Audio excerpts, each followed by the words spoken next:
Imagine this.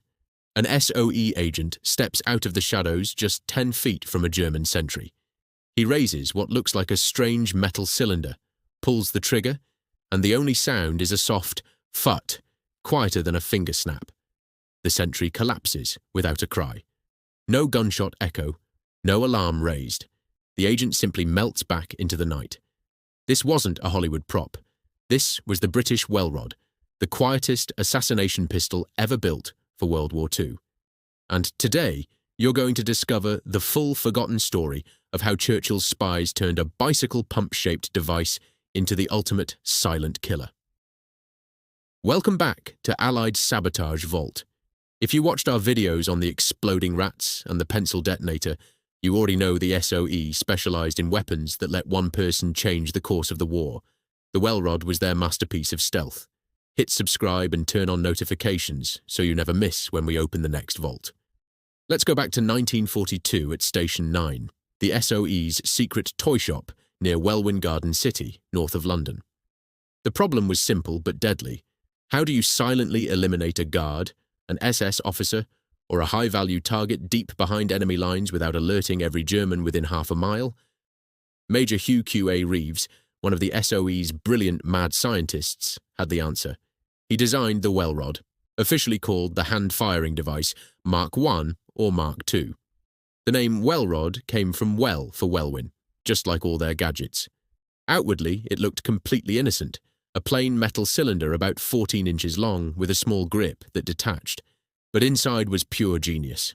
It was a bolt-action pistol with an integrated suppressor so effective that the .32 ACP version produced only 73 decibels, literally quieter than a finger snap. Here's exactly how it worked. The Welrod had three main sections. The rear was the bolt-action mechanism. You twisted a knurled knob, pulled back, and chambered around. The middle section contained a short perforated barrel that bled gas into an expansion chamber.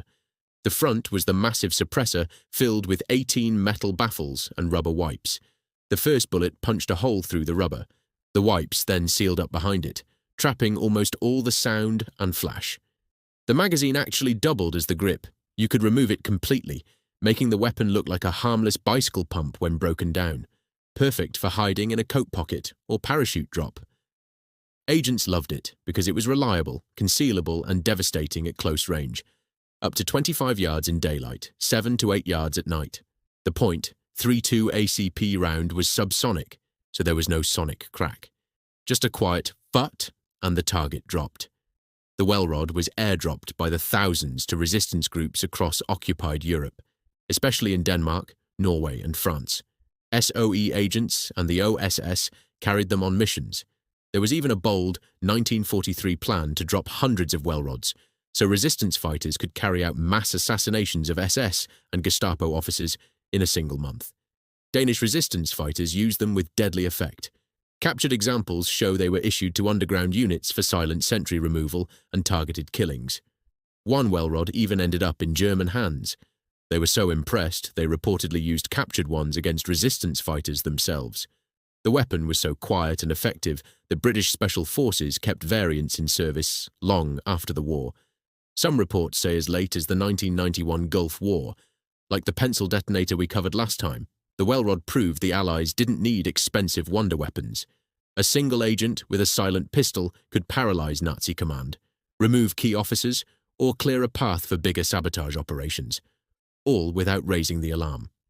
While Hitler poured money into noisy Tiger tanks and V-2 rockets, the British won in the shadows with a device you could hide in your jacket and fire without anyone hearing. Today, the Welrod remains one of the most legendary silent weapons in history, a true testament to British ingenuity and the courage of the agents and resistance fighters who used it.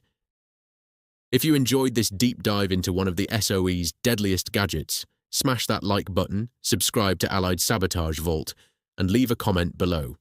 Tell me, should we cover the sticky bomb next, the sleeve gun, or the OSS coal torpedo? Next, we're opening another vault, so stay tuned. Thanks for watching, and remember, sometimes the quietest weapons make the loudest impact on history. This has been Allied Sabotage Vault. I'll see you in the next video.